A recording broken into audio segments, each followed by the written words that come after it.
प्रिय बच्चों, आप सभी लोगों को पता है सीबीएसई बोर्ड ने अपने एग्ज़ाम हाई स्कूल के कैंसिल कर दिए हैं और इंटरमीडिएट के एग्ज़ाम पोस्टपोन कर दिए हैं। देखिए, इंटरमीडिएट के एग्ज़ाम संभावना है जून के पहले सप्ताह में इसकी मीटिंग होगी और उस मीटिंग के दौरान जो भी डिसीजन लिया जाएगा उसके बाद ही नई डेट शीट जारी होगी। एक संभावना है जून का आखिरी हफ्ता या जुलाई का पहला सप्ताह पेपर के लिए हो सकता है, लेकिन उस समय देश में देखा जाएगा पहले कि संक्रमण की क्या स्थितियाँ हैं। एक अच्छी बात यह है कि पेपर तो चलो ठीक है, आपका लेट हो गया है, लेकिन जहाँ तक बात होती है हाई स्कूल के बच्चों का पेपर जो कैंसिल हुआ है तो वो भी अपने आप में सही ही है, क्योंकि अभी मैं देख पा रहा हूँ कि 2 लाख, 2.5 लाख, 3 लाख दिन प्रतिदिन केसेस कोरोना के लगातार बढ़ रहे हैं। तो वहाँ कहीं ना कहीं देखा जाए सरकार की तरफ से बच्चों के हित में ही ये फैसला लिया गया है। लेकिन विद्यार्थियों, आप सभी लोगों को ये भी एक परेशानी दिमाग में होगी कि आखिरकार हमारे नंबर जो भी दिए जाएंगे वो किस माध्यम को लेकर बनाए जाएंगे, या अपना अगर हम पेपर दें तो हमारे जो एग्ज़ाम होंगे उन एग्ज़ामिनेशन को अगर देखा जाए तो हम कैसे करें, क्या सिस्टम हमारे पास होगा, या हमारा जो भी एग्ज़ाम होगा उस एग्ज़ामिनेशन में हमारे नंबर किस आधार पर दिए जाएंगे, उसका मानक क्या होगा। कई विद्यार्थी इनसे भी बहुत ज़्यादा परेशान होंगे। देखिए, आपको ध्यान नहीं देना है कि हर तरीके से आपको बिल्कुल भी परेशान नहीं होना है, क्योंकि अभी का जहाँ तक आपको शायद जानकारी हो भी सकती है और ये भी पॉसिबिलिटी है जानकारी ना हो। तो मैं बताना चाह रहा हूँ, एक इंटरनल असिस्टमेंट, मतलब आप कह सकते हो आंतरिक मूल्यांकन के द्वारा सीबीएसई सभी बच्चों को नंबर देगा। आंतरिक मूल्यांकन का शाब्दिक अर्थ है कोई एक चीज़ नहीं होती कि बच्चे का कोई एक पॉइंट हमने उठाकर चेक कर लिया। देखिए, आंतरिक मूल्यांकन में कई चीज़ें सामने आती हैं। हो सकता है बच्चे का कुछ प्रोजेक्ट वर्क हो सकता है बच्चे ने ऑनलाइन क्लासें कैसे लिया हो, ये भी हो सकता है कि बच्चे का क्लास में ऑनलाइन क्लास की परफॉर्मेंस क्या हो, बच्चे का टेस्ट पैटर्न क्या हो, या अभी ऑफलाइन या ऑनलाइन के माध्यम से बच्चे का प्री बोर्ड एग्जामिनेशन क्या हो। इन कई पैटर्नों पर हम देखते हैं। कुछ सिस्टम इसमें स्कूल की तरफ से होगा और कुछ बच्चों की तरफ से है। तो मेरा कहने का मतलब है, निराशाएं ना हो और आपके हित में सीबीएसई बोर्ड द्वारा जो भी फैसला लिया जाएगा वो कहीं ना कहीं पॉजिटिव होगा। यहाँ तक कि इस मूल्यांकन के बाद जो भी आपके नंबर आ रहे हैं, अगर आप उन नंबरों से आप संतुष्ट हैं तो बिल्कुल निश्चित तौर पर आप दिमाग में बैठा लीजिए कि जो भी हमारे पास होगा, कहीं ना कहीं अगर देखा जाए तो सबसे मेन चीज़ कि अगर आप सेटिस्फाई हैं तो ठीक है, अगर आप सेटिस्फाई नहीं हैं तो आपको उसके लिए एक अलग से आवेदन करना पड़ेगा, एक अलग आप फॉर्म डालेंगे और उस फॉर्म के द्वारा फिर आपका कहीं ना कहीं अगर देखा जाए तो आने वाले समय में जब कोरोना संक्रमण कुछ कम होगा तो आपकी परीक्षा हो सकती है। दूसरी बात ये होती है कि अगर आप इस चीज़ से परेशान हैं क्या है क्या नहीं। देखिए, अभी आप खुद देखिए, सामने हमारे जो नोटिफिकेशन मैंने यहाँ पर दिखाया हुआ है ये 14 अप्रैल को जारी हुआ है। ठीक, इन्होंने इसमें कैंसिलेशन का दिया हुआ है, लेकिन आपको ये भी एक चीज़ पता होना चाहिए कि अगर सीबीएसई ने आपके या जो भी बच्चे हैं या जहाँ पर भी, क्योंकि सीबीएसई बोर्ड को ऐसा नहीं होता है कि वो केवल एक ही ज़िले में है।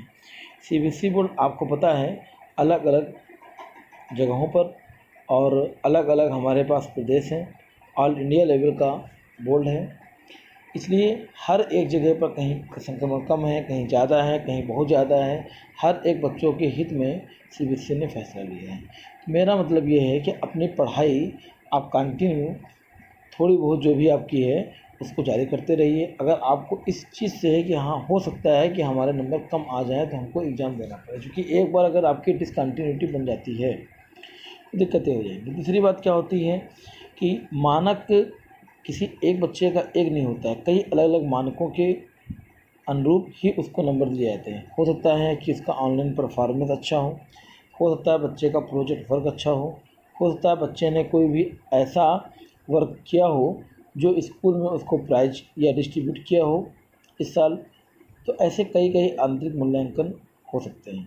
आप इन चीज़ों से बिल्कुल निश्चिंत रहें। तो एक भी परसेंट आपके दिमाग में निराशाएँ नहीं आनी चाहिए। आप बिल्कुल आराम से और बिना किसी भी निराशा के आराम से आप रहिए। दूसरा है कि अभी सीबीएसई बोर्ड ने जैसा बताया हुआ है कि इंटरमीडिएट की परीक्षा, देखिए इंटरमीडिएट में क्या है कि पेपर तो होना ही, चूँकि इंटरमीडिएट का जो एग्ज़ाम होता है वो हमारे लिए बहुत महत्वपूर्ण है। इन्हीं एग्जामिनेशन से हम आने वाले समय में अपने कॉलेजेस चॉइस कर पाते हैं, चाहे हमारा एनडीए का एग्ज़ाम हो, चाहे हमारा जेई का एग्ज़ाम हो, चाहे नीट का एग्ज़ाम हो। हर एक एग्ज़ाम में आप कहीं ना कहीं देखा जाए अगर तो बहुत ही ज़्यादा इसकी एक अलग वैल्यू होती है। तो मेरा कहने का मतलब है कि आप अपनी तैयारी कंटिन्यू करते रहिए और बिल्कुल भी परेशान ना होइए, क्योंकि इंटरमीडिएट का तो एग्ज़ाम होना ही है और इसलिए अपनी तैयारी को और अच्छा दीजिए। एक अच्छा अवसर मिला है आपको अपनी तैयारी करने के लिए। दूसरा है, बहुत बच्चे परेशान होंगे यूपी बोर्ड के लिए। देखिए यूपी बोर्ड परीक्षा भी आपको अच्छी तरह से पता है जिस तरह संक्रमण बढ़ रहा है, ऐसा नहीं केवल सीबीएसई वाले ही संक्रमित होंगे, यूपी बोर्ड वाले बच्चे संक्रमित नहीं पाएंगे या आईसीएसई बोर्ड वाले बच्चे संक्रमित नहीं पाएंगे। तो दिमाग में ये बैठा लीजिए कि जहाँ तक बात है 15 मई सन 2021 तक के जितने भी एग्ज़ाम हैं वो सभी सीबीएसई बोर्ड हो या आईसीएसई बोर्ड हो या आईएससी बोर्ड हो या यूपी बोर्ड हो, यहाँ तक कि डिग्री कॉलेजेस के भी एग्ज़ाम कैंसिल कर दिए गए हैं। तो आप इतना समझ लीजिए कि अभी सीबीएसई ने तो अपना एग्ज़ाम कैंसिल कर ही दिया है 10th का, लेकिन जहाँ तक उम्मीदें पूरी की पूरी हैं यूपी बोर्ड ने अभी इस पर कोई फ़ैसला नहीं दिया है। हाँ, उसने अपने एग्ज़ाम टाल दिए हैं। यह सीबीएसई में 10th का एग्ज़ाम नहीं होना है, वहाँ पर आंतरिक मूल्यांकन के माध्यम से आपको नंबर दे दिए जाएंगे। लेकिन यूपी बोर्ड में अभी ऐसा कुछ नहीं बोला गया है, क्योंकि जून के पहले सप्ताह या मई के लास्ट सप्ताह में एक बैठक की जाएगी। उस बैठक के दौरान जो भी डिसीजन आएगा कि हो सकता है एग्ज़ाम आपका 10th का हो, ये भी पॉसिबल है कि ग्रेडिंग या किसी अन्य मानक के अनुरूप लेकर आपको पास कर दिया जाए। वहाँ पर भी सीबीएसई द्वारा ही जैसा पैटर्न चलाया जा रहा है उसी अनुरूप वो भी अपना डिसीजन ले सकते हैं। अभी तक कोई ऐसी ऑफिशियली न्यूज़ नहीं आई कि नहीं एग्ज़ाम नहीं होना है। तो मेरा मतलब है कि इंटर तो 100% है कि एग्ज़ाम होना है, और सीबीएसई बोर्ड या आईसीएसई बोर्ड में एग्ज़ाम अभी जो पहले से शेड्यूल बना हुआ था उन डेटों में एग्ज़ाम नहीं होगा। जहाँ तक बात है मई का लास्ट सप्ताह या जून का पहले सप्ताह में एक बैठक की जाएगी बोर्डों की।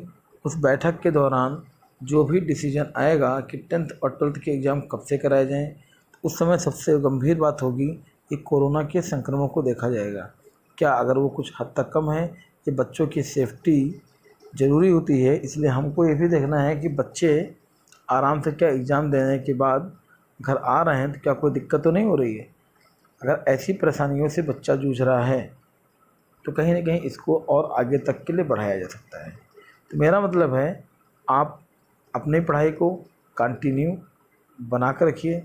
दूसरा बेटा देखिए, कोई भी इन्फॉर्मेशन अगर हमारे द्वारा या सीबीएसई बोर्ड द्वारा या आईसीएसई बोर्ड द्वारा या किसी भी बोर्ड के द्वारा अगर आपको जानकारी मिल रही है या अगर हमको जानकारी मिल रही है, सही जानकारी हम अपने यूट्यूब चैनल के माध्यम से आपको हम निश्चित बताएंगे। लेकिन उसके लिए आपको सबसे पहला काम हमारे इस चैनल को सब्सक्राइब करना होगा और भी अपने मित्रों साथियों से भी प्रयास कीजिए कि इस चैनल को अधिकतम सब्सक्राइब कराने का प्रयास कीजिए। और हर तरीके से चाहे यूपी बोर्ड हो, चाहे आईसीएसई बोर्ड हो या सीबीएसई बोर्ड हो, बिल्कुल भी निश्चिंत रहिए। और बोर्ड द्वारा लिया गया फैसला आपके लिए और आपकी ज़िंदगी के लिए हर तरीके से महत्वपूर्ण है। इस समय कोरोना महामारी में आप सेफ रहिए, आप घर में रहिए और किसी न किसी माध्यम से अपनी पढ़ाई को जारी करते रहिए। मास्टरमाइंड इंस्टीट्यूट द्वारा भी ऑनलाइन क्लासेज ली जा रही हैं, आप उनसे जुड़िए और मोबाइल ऐप आदि से आप टेस्ट देने का प्रयास करिए। किसी भी कठिनाई का अगर आप सामना कर रहे हैं तो निश्चित तौर पर आप इंस्टीट्यूट के किसी भी नंबरों पर संपर्क कर सकते हैं, चाहे वो किसी जानकारी के लिए हो या आपके किसी भी सब्जेक्ट की जानकारी के लिए हो। धन्यवाद।